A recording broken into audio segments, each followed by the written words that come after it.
दोस्तों, पहली बार भारत देश के इतिहास में देश के प्रधानमंत्री जी को संसद भवन छोड़कर भागना पड़ा। पहली बार पंजाब से भागे, दूसरी बार संसद भवन से भागना पड़ा।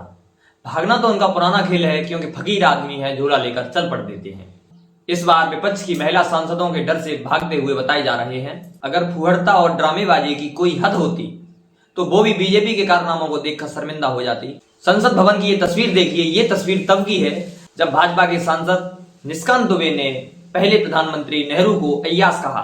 विपक्ष की महिला सांसद नरेंद्र मोदी जी की कुर्सी पर चढ़कर हंगामा करने लगी। निशिकांत दुबे ने कहा, जब देश आजाद हुआ तो भारत के पहले प्रधानमंत्री अय्यासी कर रहे थे।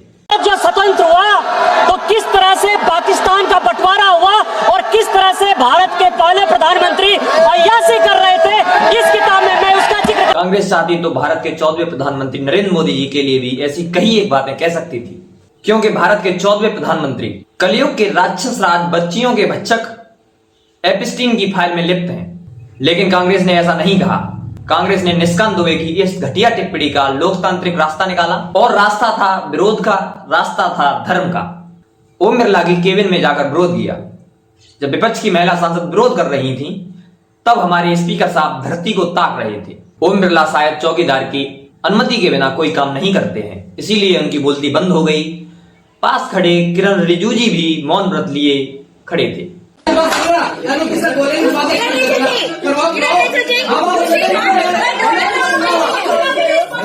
उसके बाद 3 बजे संसद की कार्रवाई शुरू हुई।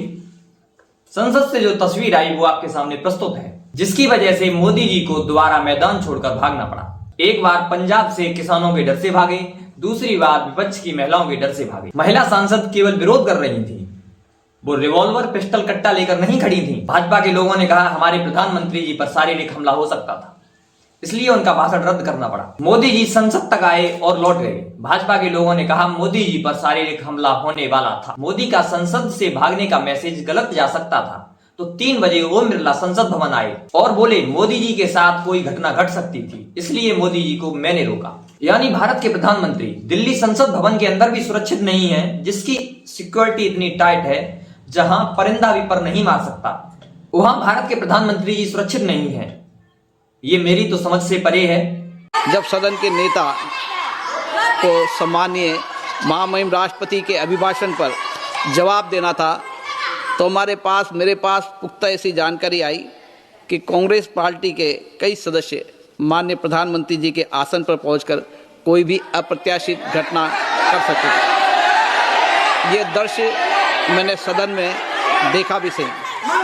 अगर ये घटना हो जाती तो ये अत्यंत अप्रिय दृश्य देश के लोकतांत्रिक परंपराओं को तार तार कर देता। इसको टालने के लिए मैंने माननीय प्रधानमंत्री से आग्रह किया कि उन्हें सदन में नहीं आना चाहिए, और सदन के सभापति होने के नाते मेरी जिम्मेदारी बनती थी कि सदन की उच्च परंपराओं गरिमाओं को अक्षुण्ण बनाए रखें। दोस्तों, जो प्रधानमंत्री संसद भवन में महिला सांसदों के विरोध से डरता हो, वो 2 देशों में चल रहा युद्ध को कैसे रुकवा सकता है? मेरी तो समझ में नहीं आता। यही शशिकांत दुबे कल नियम की पुस्तक लेकर राहुल गांधी को ज्ञान बांट रहे थे।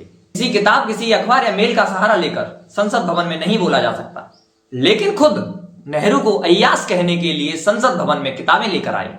Point 349(1) shall not read any book, newspaper or letter except।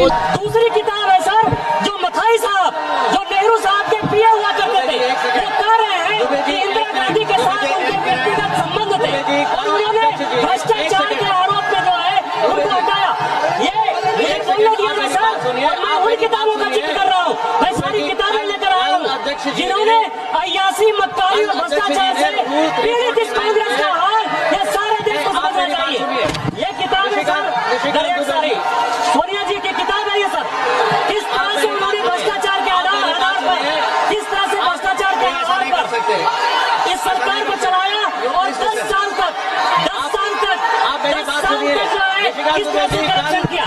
संसद में ओम बिरला, राजनाथ सिंह, अमित शाह, किरण रिजिजू जी राहुल गांधी को रोकने के लिए पीपनी बजा रहे थे, लेकिन जो नियम लगाकर राहुल गांधी को रोका जा रहा था, जिस नियम की वजह से राहुल गांधी को रोका गया, उन्हीं नियमों की धज्जियां उड़ाते हुए शशिकांत दुबे ने नेहरू को अय्यास कहा।